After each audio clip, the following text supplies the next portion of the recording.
You put me on. You see, you answered all my questions perfectly. Sorry. And I have to prepare better for the next interview.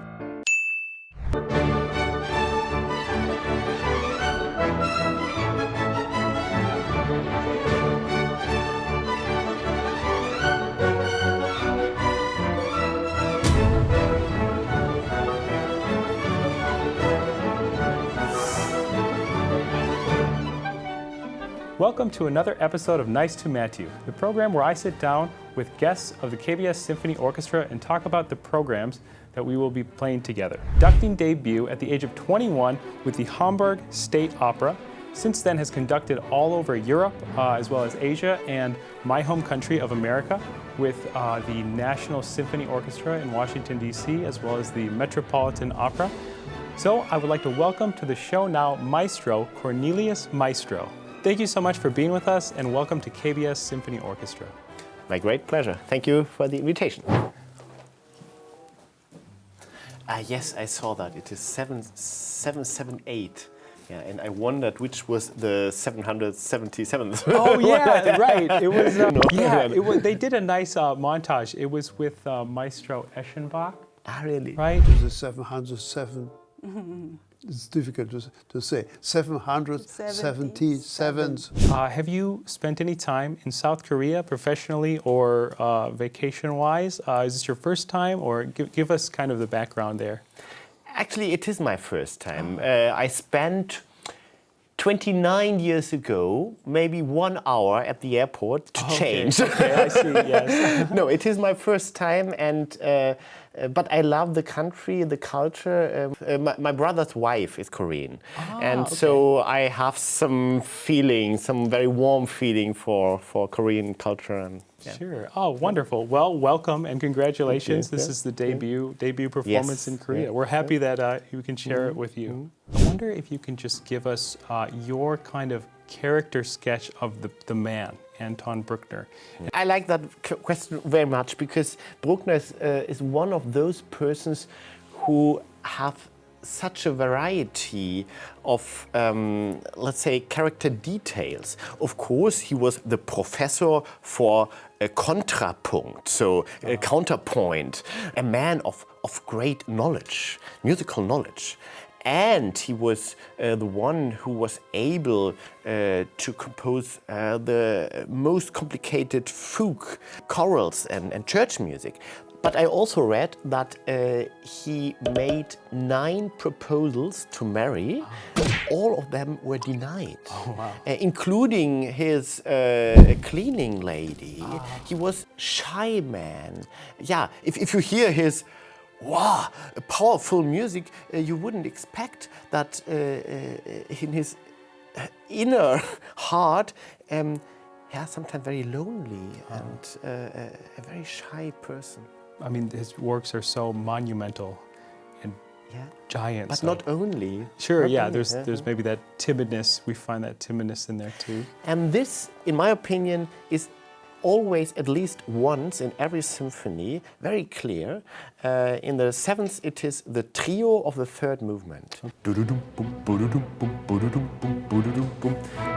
Sometimes, especially in the 9th symphony, they come directly from the hell. So, sorry to say that, but but the scherzi, the other side. Okay, commonly. And then once again we have a theme.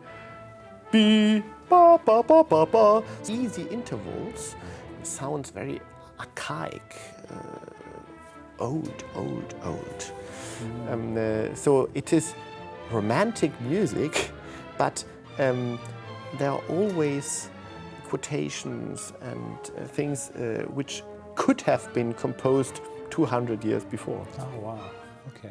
Could you talk a little bit about what musical elements in Bruckner's music brings out that emotion? Well, most of his symphonies start with the famous Bruckner tremolo. So the violins, many violins are playing just a... And it sounds like, okay, something great is starting. And then, after, the cello and the horn, the principal horn, they are creating the theme. A long phrase, a never-ending phrase. This is also a term often used for Wagner's music. But Bruckner later, and this is a connection to Johannes Brahms, new aspects when a theme comes twice, three times, and always there's some spotlight on different things. But the beginning, once again, opens a great world. Wow, okay, very cool. Bruckner is maybe not the most accessible composer to listen to. Do you think? This was okay. Reading about this is not me saying this. This is, many think that. Many people. Many people. One of the critiques that Brahms leveled against him was Brahms saying, there's a great idea, but it just goes on and on for too long. The form, is hard to comprehend.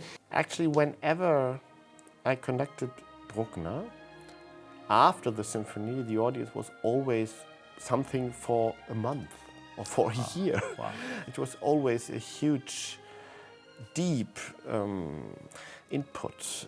And by the way, the Seventh Symphony is shorter than the Fifth and shorter than the Eighth of Bruckner. Yes. So it's not so long. Right, okay. And Beethoven's Ninth Symphony, this is a long one. Right, that's true. That's very true. That's right. Sharon Kam, our soloist, she's just wonderful. She lives in Hanover, in Germany, my hometown. Oh wow! Yeah, okay, nice. Meeting her, or have you worked? Have you worked together? We have never worked together.